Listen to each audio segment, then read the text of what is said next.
The topic I will present today was very interesting, even for me, because Sébastien selected for me. But it was absolutely great because I was, again, going back to the value of the nano applied to medicine and try to consider the various impact or contribution of nano to the global society.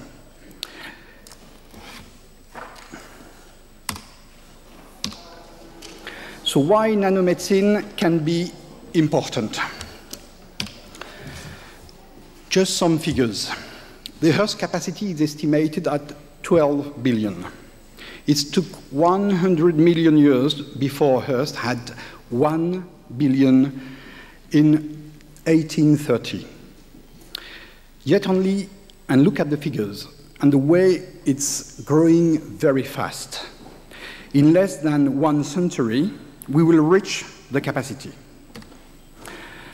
What are, considering also this aspect, the actual healthcare trends? It has been mentioned this morning, mainly also by my colleagues from Philips. There is a need for a deep revolution in the healthcare, mainly supported through the personalized medicine approach in order to improve the efficacy, increase the access to health, and reduce the cost. But that means through these very general figures, there are many things which has to be rethought and redefined. We are facing to a lot of dilemma, mainly due to various types of pressure. All the actors are facing to these issues, and we need collectively to think about the consequences of this new medical approach. Of course, the clinicians are directly concerned, but also the provider, such as large and small company, or even the payer, the reimbursement, which is certainly and mainly the actual period, a huge issue.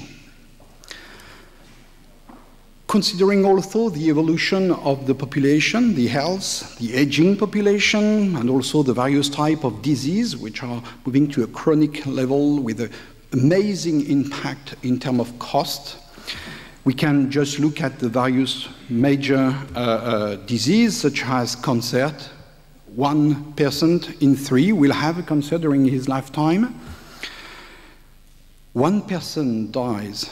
50% of the people who are suffering from a heart attack die, and 1 person dies each 33 seconds due to cardiovascular disease. Also, brain disorder, mainly Alzheimer, which is really an amazing cost and constraint for the society. The vision, it's our vision, but it's certainly shared by all the actors, is to move from the late disease model to early health. All that is supported again by a new paradigm, which need the involvement, the inclusion of biomarkers in order to stratify the patient, select the patient, follow the patient during their treatment. And these approaches need, again, a new environment. What's mean early health? Early diagnostic, early information, early treatment, but much more targeted, much more efficient, and try to be as less expensive as possible. If we go specifically to the nano and how it is integrated into the society, it's cover all the actors, of course, the healthcare provider, but the various customers, of course, the legal regulatory, but also the environment, the education, the economy, the safety, and why not also the army, which is also a direct user of nanotechnology. But nanoethics is the field of ethics that deals with all these constraints of the use of nano to the medicine. Nanotechnology, it's also a question of managing the risk. We mentioned this morning industrial risk, and it's certainly the reason why most of the industrial are a little bit waiting that things happen in order to take the lead, because specifically around the nanotechnology, there is some industrial and finance risk, but there is also risk associated directly to the molecule itself. And we see that the approaches are really different from a continent to another one. The US has taken perhaps a more proactive position, considering that this emerging market will be certainly a key factor for the growth, the economic growth in the US. And that has also to be taken into account by the European bodies. Define and control the toxicity of nanomaterial. Of course, we are in the fantastic situation because we are looking directly to healthcare, taking care of the safety of the patient, treating them properly. But of course, the nanotechnology, even applied to medicine, needs to pass through the same type of question and constraint that the other industry are facing to. So nanotechnology, in the same time, is no longer a scientific curiosity. It is existing. It's already used in the large scale, but we need really to define effective risk strategy and sufficient funding in agency responsible for the right to do the job. And it's also going back to what Laurent Lévy presented a few minutes ago,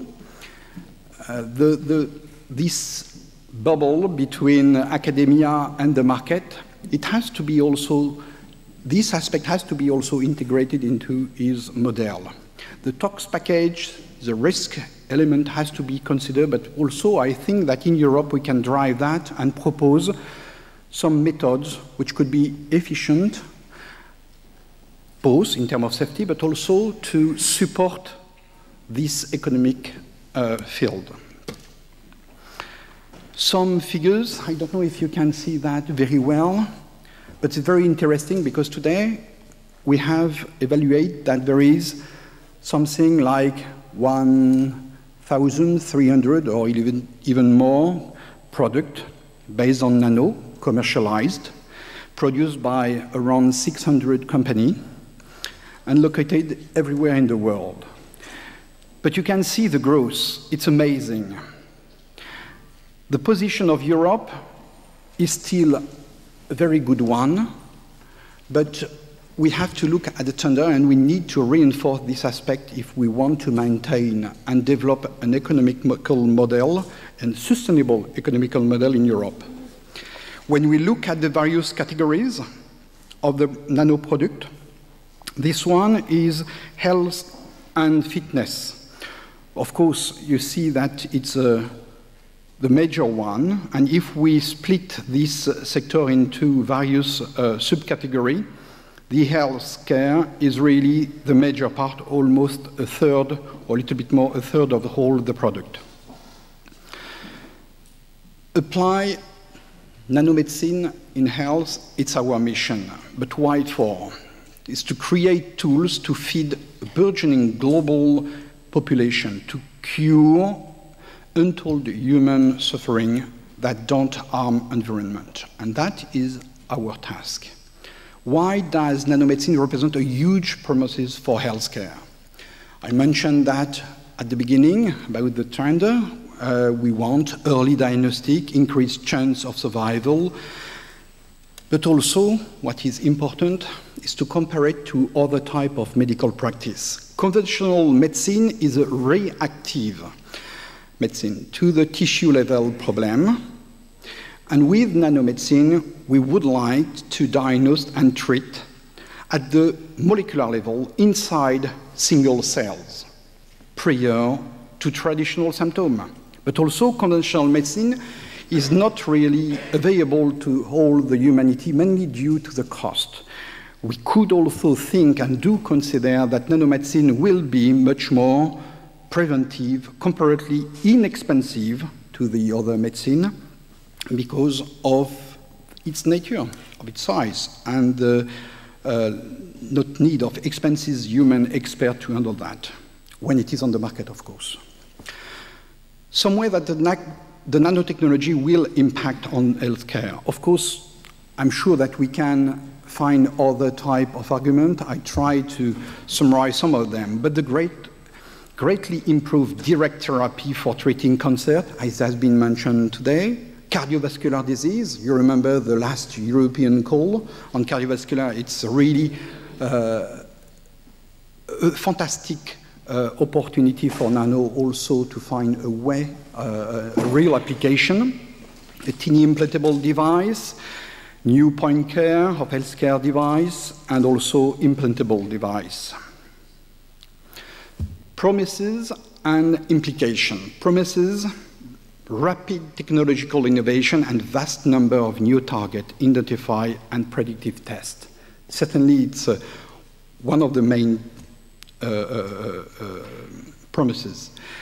You know that all the pharma is during years looking at quite limited numbers of targets to treat or even diagnose the patient, even if it is a little bit more than this number. But we are going to move, thanks to the revolution of all the omics, proteomics, genomics, and all the things, move to a much larger numbers of potential targets. And it's also very important to keep in mind this aspect, because I do think that it is the mission also of academia to lead and on exploratory medicine and define what will be the appropriate target for new strategy, both treating and therapy.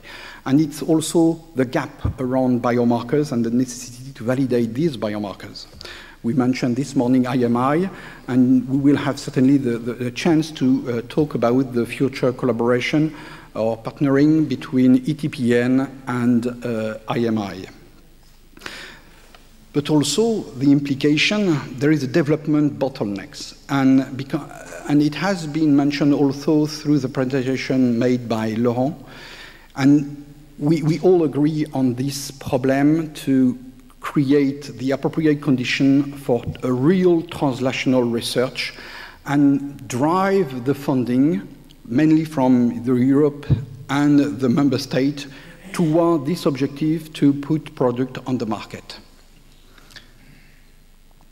Cost consideration, demographic change, cancer, cardiovascular, I already mentioned that, but all that is major causing disease. But also further personal intensive care is very cost intensive. Taking account nanomedicine innovation, we could look at how to reduce future healthcare costs. If we select the appropriate application. Of course, the first one are the major cost causing mentioned above. But also the question of how this technology can later on reduce personal cost for accessible by reducing the required patient-in-patient care. But also contribute to healthy aging, as it has been one of the main focus of the European Commission. And we do believe that it can be done via raising the health status of this population.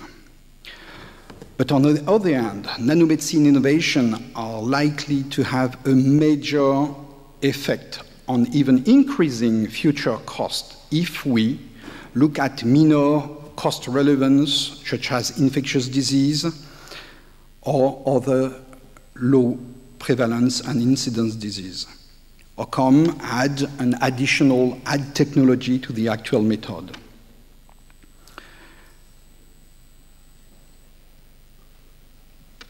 If we look at the major cost-causing disease group, as I mentioned earlier, the technology-dependent cost account around 20% of the total cost.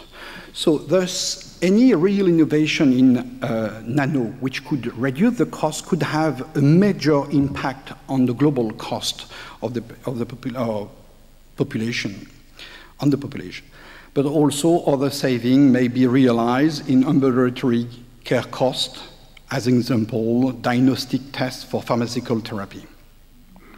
We could also look specifically per disease. I gave some example, but again, it's not covering and satirizing all this question about societal impact of nanomedicine. But looking at cardiovascular, with 30% of the project death, it is the leading cause of death worldwide. So if we look at the potential approaches, such as detection of unstable plaque, to early identify those patients with high risk of heart attack, in order to put in place the appropriate effective prevention strategy, could be already a huge achievement. But of course, the next step could be simultaneously to detect and treat the unstable plaque. And I want to mention again that etpn has been really active in order to contribute to this European call on this disease. Of course, we can look at other types of disease, such as the nervous system, not only, of course, Alzheimer, but there are different types of cause. And certainly, the drug delivery system could be a right approach to pass through the blood-brain barrier and carry the new solution to treat the patient directly more efficiently than the actual strategy of treatment. Of course, this conjunction with early detection will be also certainly an asset in order to reduce the cost through things, mainly to the capacity to take in charge the patient, avoid certain unnecessary treatment costs, and so on. If we look at cancer, it is evident, it has been also shown this morning with nanobiotics. It's the appropriate method, but we can look at different types of approaches, and also based on or the diagnostic or the delivery system to monitor the therapeutic effect, considering the cost of the treatment of this type of disease, but also with a more targeted treatment through, as an example, specific drug accumulation directly at the receptor cell level. And furthermore, of course, as nanobiotics show it, the capacity to improve the efficacy of the actual treatment. Cost consideration for other type of disease, it is another example, of course, is musculoskeletal disease. This group will cause the highest healthcare cost due to high cost of personal care, physiotherapy, drug, implant. These data are collected into this an economical study made by Farkas in 2004. But as an example again, the nanotechnology can increase the lifespan of the implant from 15 to 25 years old. That means also like that, reduce the numbers of surgical acts for those patients who benefit from implant. Now perhaps more on the social and ethical issues of nanomedicine. The health risk of nanoparticle. We need also to look at nanoparticle in general, and specifically later on the application, with always this evaluation of benefit-risk ratio assessment. But considering the engineered nanoparticle, which can pose health problem, there are also natural nanoparticles which exist with the same type of problem. So I do not say that we need to do not consider the risk. I think that we need also to go back to the specificity of the health application, and we need, of course, to do not avoid the risk associated to the particle, but look at the benefit. And that has to be considered differently than perhaps the other industry. Generally, we can face two forms of nanoparticle. The nanoparticle bound into a chemical matrix, which are generally considered as safe, and the other one, the free nanoparticle, which is in the air, in the fluid. Of course, if we look at the risk associated to the emission of these nanoparticles, it is during all their life that we have to consider this risk at the research and development level, at the manufacturing level, but also later on their use, and of course, after they're used, the impact on the environment. But potential exposed group comprise staff in research, manufacturing, all this stuff as mentioned. We need to develop and harmonize a nomenclature, criteria for nomenclature characterization, develop methodology for routine measurement, develop equipment, and develop method for production.